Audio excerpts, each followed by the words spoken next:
Hey, what's going on, Headliner Nation? Thanks so much for tuning in to this week's episode of Start or Sit for the tight end position. Kyle coming to you from the draft.com studios. And a wild week one is in the books, out of the way. Forget about it. Let's move forward. Let's go get a dub in week two. And as we are on the Fantasy Headliners, completely transparent with you, last week felt really good about the tight end position and it ended up turning out that way. 71% correct on my start and sit episode last week. Felt really good about that. All the positions as a channel, we were well over 60%.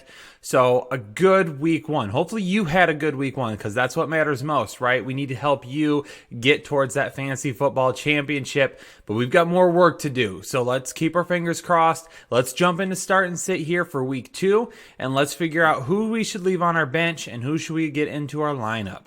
All right, our first matchup is the Tampa Bay Buccaneers at the Carolina Panthers. And of course, O.J. Howard is going to be a start for me this week. I hyped him up in the preseason, and I'm still confident in him, that offense, and Jameis Winston. Yes, I know they completely crapped the bed last week. I get it. How can we trust them moving forward, especially Jameis Winston? Well, Bruce Arians is a very, very good coach. He's a very, very good quarterback coach. I feel like this offense is going to continue to develop. I don't want to give up on them just yet, and not giving up on them means not giving up on O.J. Howard. Again, the guy is a huge playmaker, 16 yards per reception since entering the league. I want to get some shares of O.J. Howard this week, so if you own him, put him in your lineup. Now, with that being said, what are we going to do with Carolina? Greg Olsen has an injury. I believe he's nursing something right now that could potentially affect him in week two. So I threw Ian Thomas up there as well, but I am not going to run with either of them this week. Now, it might seem like a good idea against Tampa Bay to throw them out there. However, last week, the Tampa Bay Buccaneers kept George Kittle to just over 13 fantasy points, which might seem like a lot, but in reality, it really wasn't for George Kittle, a guy that is a top tight end option. They really helped keep him in check. They kept him out of the end zone. I expect a difficult matchup for the Panthers this week as well. I'm going to put both of those guys on my bench in week two. Well, in this matchup for the San Francisco 49ers, of course, we're going to keep George Kittle in the lineup. Just talked about him a moment ago and discussed how he did have a little bit of a down day by his standards, but we're still going to put him in the lineup in week two. Now for CJ, who's your mama, as we like to call him on this channel, and Tyler Eifert for the Cincinnati Bengals, what are we going to do with these guys against the San Francisco 49ers? Well, both of them are going to be on the bench for me. However, I think they are a pair of names we keep an eye on as the season progresses. I mean, last week they combined for 9 catches on 11 targets and 93 yards. That's not bad at all. If one of these guys were to move forward and get a little bit more of the share, they might become fantasy viable at that point. But right now they're going to be splitting a lot of the snaps. They're going to be basically fighting for those targets at that position. Even though CJ Uzomah had a better week last week, I just can't trust him this week. I'm still going to put them both on the bench. However, this is a tight end to position to monitor, so just keep an eye on it over the next couple of weeks. I was all in on Hunter Henry last week, and even though he didn't have a horrible game, it was not the game that I was expecting, a game in which he really should have had just some absolutely huge numbers. Unfortunately, it didn't happen, but that doesn't matter. Still going to roll with him this week against the Detroit Lions in Detroit. And now TJ Hawkinson, a guy that I've been critical of this offseason. Not really him. The talent's always been there. He was my tight end one in the draft. I was critical of the Lions taking him where they did. However, he showed out last week, so far proving me wrong. That's okay, though. I'm a Lions fan, so if he proves me wrong, I will be just fine with that. But I do want to tell you to just temper expectations this week. Yes, he had a huge game last week.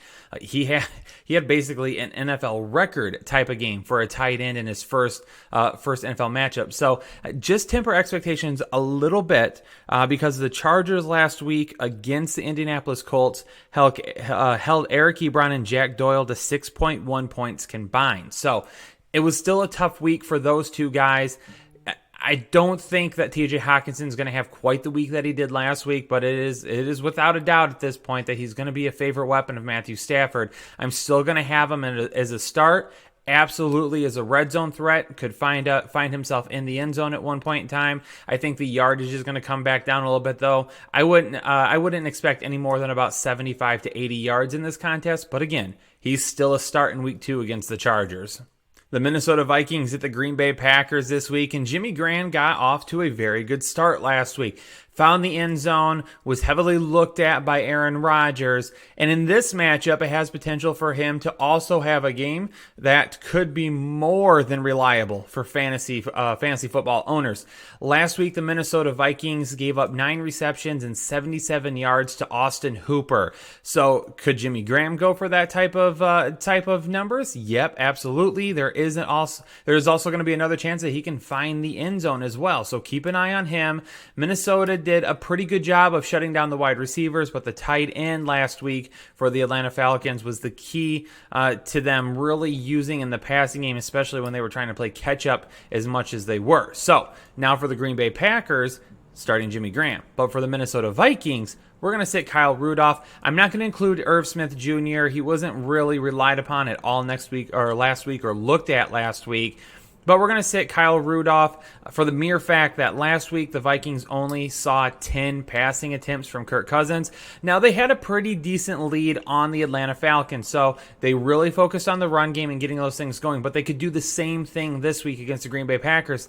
And we saw last week against the Packers what they did to Chicago Bears, David Montgomery. Really, the only person they didn't hold in check was Allen Robinson. So we could see the same. I don't think we're going to see 10 passing attempts from Kirk Cousins. I think we could get more towards at least 20 this week, especially in a game that could be a little bit more back and forth, one on the road. But Kyle Rudolph just doesn't seem to be one of the main weapons right now. Not a guy I'm going to rely on in week 2, but one guy that I'll continue to monitor as the season goes on and sees what happens, but outside my tight end ones for the time being. When the Indianapolis Colts head to Tennessee this week, Delanie Walker is going to be a start for me. He saw 6 targets last week from Marcus Mariota. That was the most on the team. And Walker continues to be a favorite target of Mariota. Now, are we going to see the Marcus Mariota we saw last week every single week? Probably not. I do anticipate the Indianapolis Colts being a little bit better on defense this week as well, shaking out some of those cobwebs, getting some of that rust kicked off. They'll be better this week, but Delanie Walker will continue to be a top option for Marcus Mariota, so we'll want to keep him in our lineups. But for the Indianapolis Colts, last year, Eric Ebron, a guy that we put in our lineup every single week, I'm going to be sitting this week along with Jack Doyle. Now, if I had to pick between the two, I would go with Jack Doyle just because I think he's the guy that could see the most volume coming from Jacoby Brissett. But for right now, I can't do either of them. Eric Ebron's going to be extremely touchdown dependent. And now that Devin Funchess is going to miss time, some of that value could end up coming back. However, at the tight end position, I think we've found a few people that were drafted basically outside of those top 12 tight ends that might be sitting on waiver wire this week that you can go grab. And instead of trying to fit one of these guys into your lineup, find a little bit better of a matchup, especially, again, at that tight end position where there might be some viable options on waiver wire. For right now, I'm going to pass on these two guys. I got to see Brissett lean on the tight end position a little bit more. Did not happen last week. This Titans defense, again, absolutely no joke. They did give up a touchdown to David Njoku last week, but they are going to be all over the Indianapolis Colts as well. I'm going to hold for right now. Delanie Walker is the only guy in this matchup that I'll be starting in my lineups. All right, so this one might catch you a little bit by surprise, but I looked at this matchup a little bit more in depth, and I decided for Mike Gesicki that instead of listing him as a sit this week, I'm going to actually put him in the start column. I think he has top 12 tight end potential this week in a game that will be negative game script all game long for the Miami Dolphins. I mean, we saw what happened to them last week against the Ravens. It's going to be a lot of the same things against New England this week. With that being said, Mike Gesicki did see 6 targets last week. That was the second most targets for anyone on the team. He's a guy that could be looked at much more again this week. That negative game script could really, really help him. He could see some decent volume going this week, and if he were to find the end zone, he returns that value for you instantly. Now on the flip side, for the New England Patriots, Matt LaCosse, Ryan Izzo, both of them, we're going to stay away from this week. They only dressed 1 tight end last week. That right there shows you how little they're going to pay attention to the tight end position this year. Leading up to the season, in these drafts, a lot of fantasy owners said, well, I'm going to try and get my hand on at least one tight end from New England. I want to see what they do. They obviously utilized Rob Gronkowski, but this isn't the same team anymore. This isn't. They have the offensive weapons outside of tight end to not really need to rely on that. And when you only dress one tight end in a week, that right there shows you just how much emphasis they're going to put on that position moving forward. Right now, and for the time being, whatever New England Patriots tight end you're looking at, we're going to leave them on the bench. And quite honestly, they should probably be on waivers at this point. Neither of them are worth owning. Huge game last week from Evan Ingram. What I've been preaching to you all offseason about this guy is that the volume would be there. Now, Sterling Shepard is dealing with a concussion. We don't know if he's going to play next week yet, so we'll continue to monitor that. I can't really say that Evan Ingram will get a boost in value without Shepard. He will definitely get more looks for sure. But again, does Sterling Shepard help pull some of that emphasis on Evan Ingram from the defense away a little bit? We'll see what happens. But he's a must start no matter what. Huge upside every single week, just like we saw last week. Now with the Buffalo Bills, a couple of different options. We got Sweeney, we've got Knox. Who are we going to go with? Well, last week the Giants gave up 23.4 points to Blake Jarwin and Jason Witten. Jason Witten, a guy who didn't even play last year, and they gave up just under 24 points to those two players. Even with that type of an effort said, Sweeney and Knox are still going to be two guys I'm going to sit this week. They went back and forth a lot last week on their snap count. Knox was supposed to be really that receiving threat from the tight end position this year. We didn't see it last week. Sweeney got a few looks last week. Decent game, but nothing spectacular. Nothing fantasy owners are going to want. And this matchup, Evan Ingram's going to be the only guy that we're going to anticipate really having a huge week. All right, fantasy owners, I know some of you are panicked on Vance McDonald. Not a great week last week, really didn't show up at all in the first half. Did get a few catches in the second half, kind of at least help that value a little bit. But we're not going to give up just yet. We won't, okay? Last week, they just didn't look good, but they had to go into New England. They had to face the reigning Super Bowl champions, a tough environment on Sunday Night Football. The offense just didn't look in sync. Now, the one thing that I did not love is that we saw Juju Smith-Schuster play outside a ton. They didn't move him back inside and really try to not only play the game flow to his advantage, to what his skill set does best, but they didn't try anything with it. They just left him on the outside and expected him to go out there and be that guy. They got to move him around a little bit. The more that they move him around and get him comfortable, the more opportunities that will create for Vance McDonald, because when Juju goes off, people are going to start paying attention and focusing on him. Now, Dante Moncrief didn't help either. He had a lot of drops. James Washington, is he going to step up? But this isn't a wide receiver video. I'm just explaining kind of why Vance McDonald may not have had the best week last week, just because the wide receivers really didn't do their part. Moving forward, though, the offense is going to get better. I expect Vance McDonald to be more open, get more opportunities, and score more points. So don't give up on him just yet, fantasy owners. Now, with the other two options in this game, Disley and Vanette, we're not going to play either of them. Russell Wilson's not really looking at either of them. Yeah, they might have a couple of decent games here and there, but they're mostly waiver wire fodder at this point. Maybe a bye week option at some point in time. But for right now, leave them on the waiver wire. Don't worry about them. They're not going to offer you any fantasy upside any week soon. All right, so under the start column for the Dallas Cowboys and the Washington Redskins, you do see a question mark there, and that is for Jordan Reed. Now, if Jordan Reed plays this week, I'm going to go ahead and put him in my lineup. Evan Ingram, another very athletic receiving tight end. Last week against the Dallas Cowboys, 30.4 fantasy points. So the opportunity could 100% be there. And this Washington Redskins offense actually performed very, very well. So, with that being said, he has to be healthy. He was out this past week, so Vernon Davis was the guy. I'm going to go ahead and list Vernon Davis as a start. As you heard me mention with the Indianapolis Colts already, I don't love those options this week. And if either of those guys were ones that you were expecting to be like a tight end one, Vernon Davis is a guy that I talked about on my waiver wire show this week and said that he could be a decent streaming option. If Jordan Reed is out this week, Vernon Davis looked really good last week. I would grab him and potentially stream him if you have an option that just doesn't have a great matchup this week. Now with Jason Witten and Blake Jarwin, we talked about them already. They had a good matchup last week. They played well. They both scored.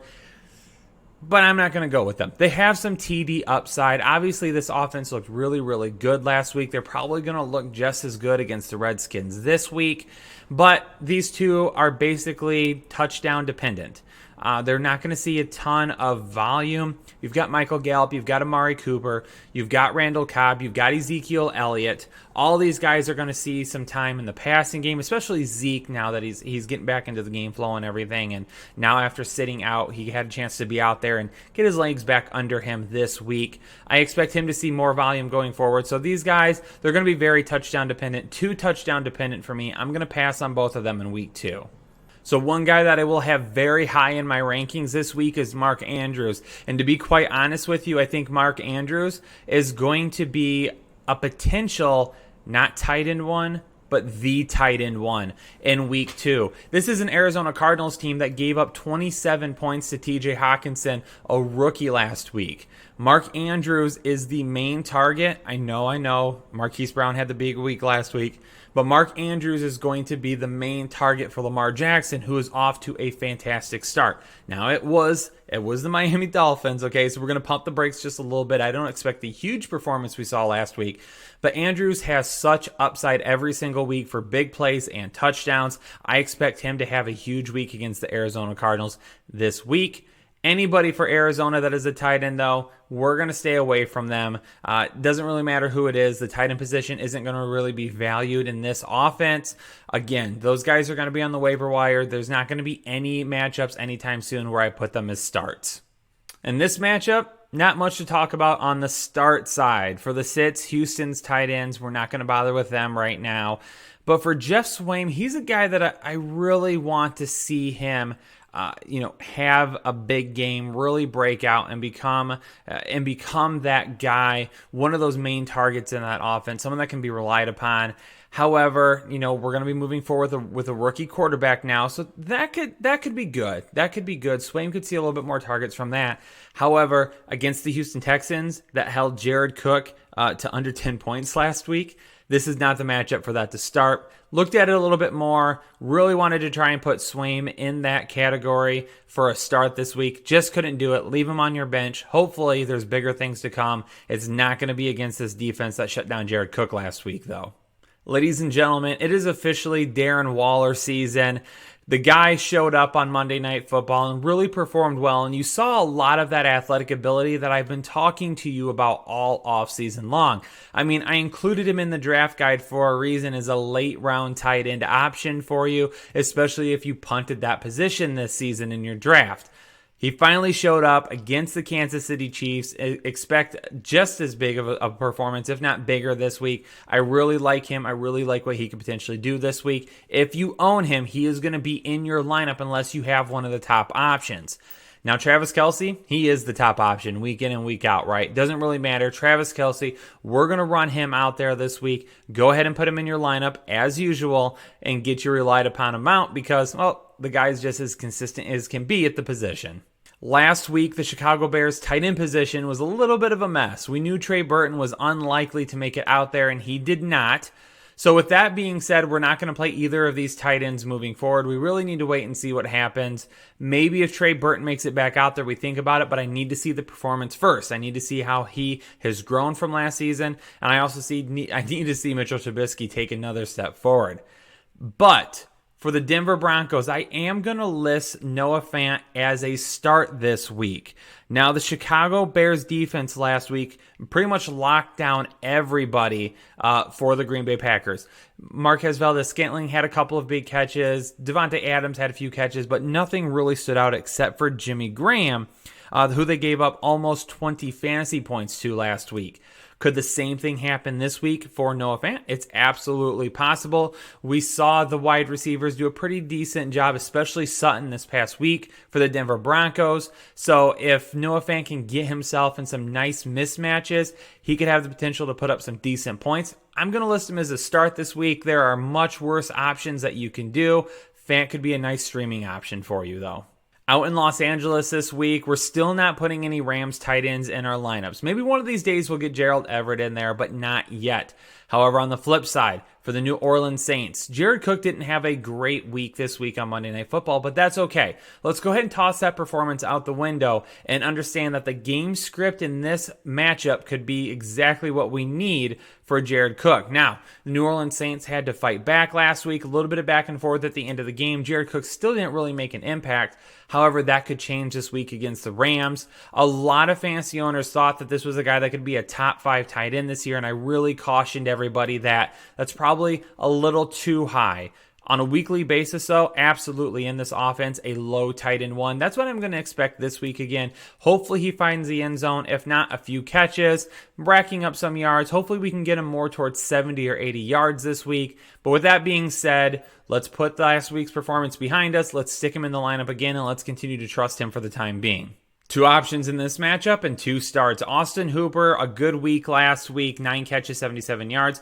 Vernon Davis against the Eagles last week also looked good, 4 for 59 and a touchdown. Expect something similar from Austin Hooper this week. As long as he can get into the end zone, then more than likely you're looking at a viable tight end 1 type upside this week. Zach Ertz, of course, as always, you want him out there on the field. Now, probably some people were a little bit disappointed with his performance last week. That's okay. We're still going to put him out there. For the time being, we're going to leave Dallas Goedert off of there for right now.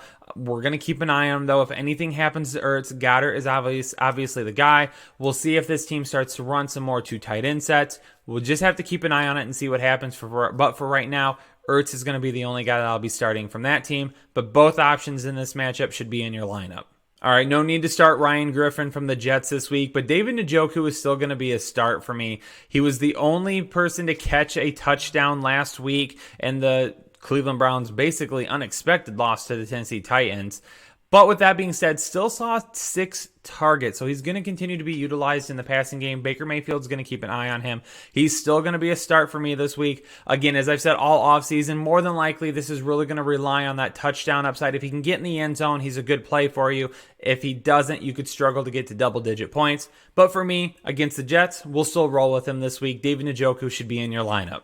There you have it, ladies and gentlemen. Tight ends for week 2. Start and sit. Who are you going to have in your lineup? Who are you going to put on the bench? As always, hit that subscribe button. Become a part of Headliner Nation today. If you do, let us know in the comments below so we can welcome you. Also, hit that like button on the video. We really appreciate that over here on YouTube. A lot of information, super quick, so you can get on to the next video, get your lineup set, and get ready for fantasy football here in week 2. Good luck to everybody this week. Fingers crossed it goes a lot better than last week. We'll see you on the next episode of the Fantasy Headliners. Thanks, everybody. Have a good one.